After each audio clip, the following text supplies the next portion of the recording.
ভারত ভারতের দাদা বাবুরা দেখতেছি আসলে সবাই পাগলা। রাজনৈতিক নেতারা দেখতাম পাগলামি করতো, দেখি না আমরা দেখি রাজনৈতিক নেতারা পাগলামি করে, উল্টাপাল্টা কথা বলে, প্রোপাগান্ডা ছড়ায়, ডিস ইনফরমেশন ছড়ায়। সাংবাদিকরাও দেখলাম আমরা ডিস ইনফরমেশন ছড়াচ্ছে।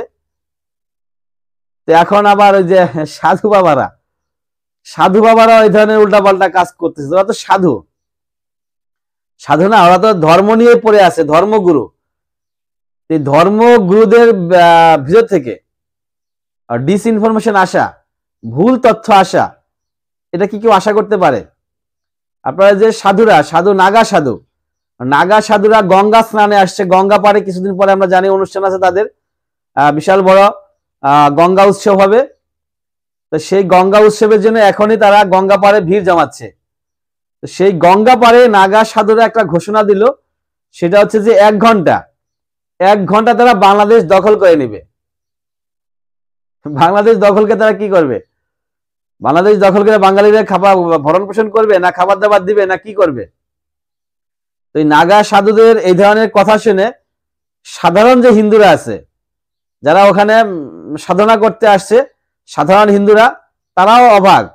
সাধুরা এই ধরনের কি কথা বলতেছে? সাধুরা ধ্যান সাধনায় থাকবে, তারা ধর্ম নিয়ে থাকবে, ধর্ম প্রচার করবে, কিভাবে শান্তি রক্ষা করা যায়, কিভাবে শান্তি বিরাজ করানো দেশের ভিতরে, সেটা নিয়ে তারা কথা বলবে। সেটা না বলে তারা বাংলাদেশ দখলের পরিকল্পনায় আছে। তার মানে কি? সাধুরা কি এখন পলিটিশিয়ান হয়ে গেল? সাধুরা এখন পলিটিশিয়ান হয়ে যাচ্ছে। তো এটা সাধারণ মানুষ সেই সাধুদের কাছ থেকে অন্তত এই ধরনের কথা আশা করে না। যেখানে অন্যায় দেখবে, আপনারা এই যে ইউটিউব চ্যানেলগুলো আছে, ফেসবুক, বিভিন্ন মিডিয়া, যে নিউজগুলো হচ্ছে, এই নিউজগুলো কি ভারতে যায় না? এই নিউজগুলো কি ভারতের মানুষ দেখে না? তো দেখলে তারা কেন একজন ময়ূক রঞ্জকের মিথ্যাচার, একজন কি বলে, ওর নাম ভুলে গেলাম, যাই হোক, এই লিডারের মিথ্যাচার, এই মিথ্যাচারগুলোকে তারা কেন বিশ্বাস করতেছে? এই মিথ্যাগুলোকে তারা বিশ্বাস করতেছে, তার মানে তারা অন্ধের ভিতরে আছে। তাদের ভিতরে এখনো সভ্যতা পৌঁছায় নাই, যে সমগ্র ওয়ার্ল্ডে কোথায় কি হচ্ছে না হচ্ছে সেই তথ্যগুলো তারা এখনো জানে না। মানে এখনো তারা অন্ধকার জগতে বাস করতেছে। আমরা জানি আফ্রিকার কিছু কিছু জঙ্গলে আছে যেখানে এখনো আধুনিক সভ্যতা সেখানে পৌঁছায় নাই। তাহলে কি ভারতও তাদের এই আওতাভুক্ত? তারা এখনো সভ্যতায় পৌঁছতে পারে নাই, আধুনিক সভ্যতা তারা এখনো সে সম্পর্কে যায় না, জ্ঞান অর্জন করে না।